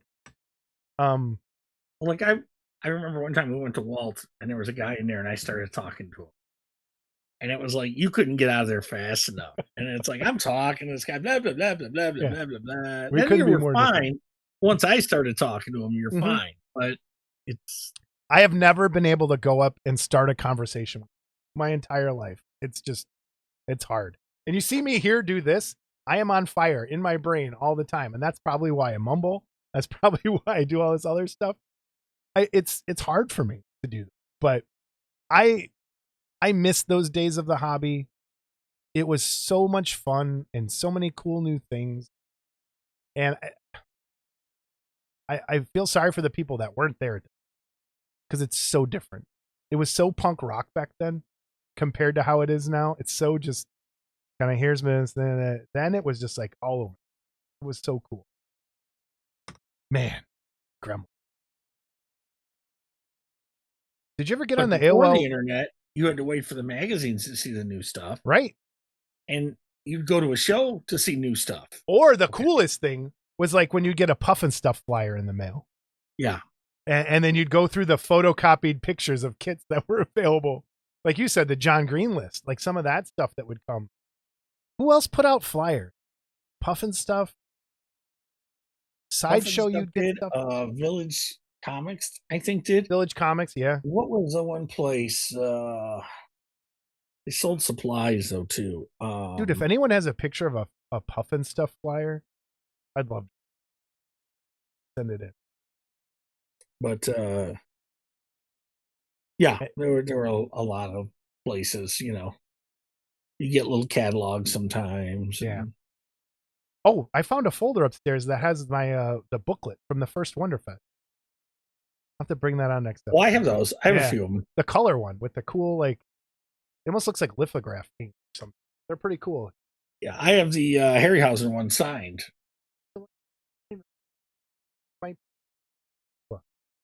But yeah, I saved most of those. So All right. Emails, voicemails. Thank you, Dennis. Thank you for coming on. Thank you. I know it was probably nerve-wracking to just randomly show up with two weirdos like us. Well, one weirdo.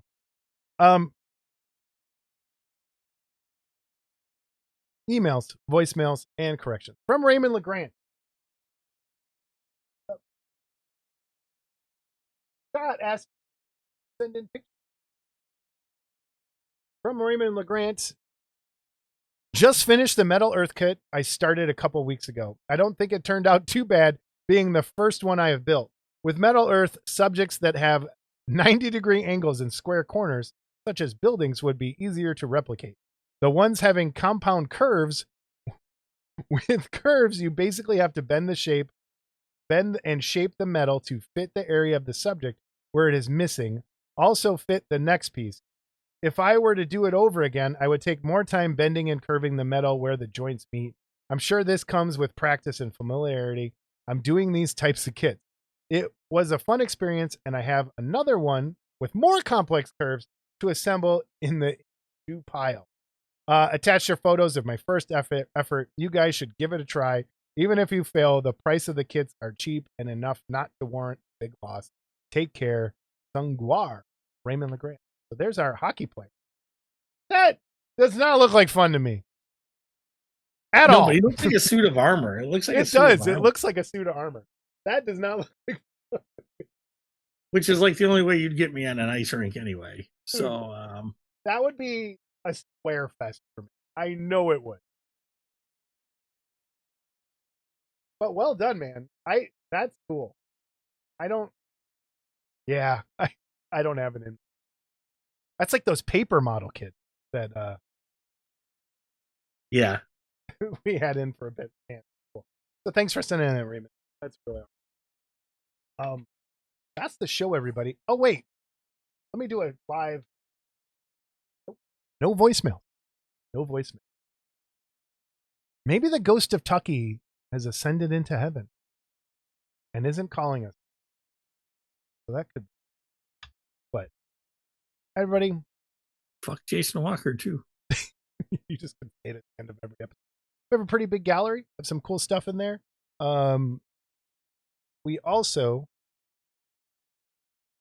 would like to say thank you to everybody for everything that you give to us, everything that you send for giveaways. Thanks for watching. Thanks.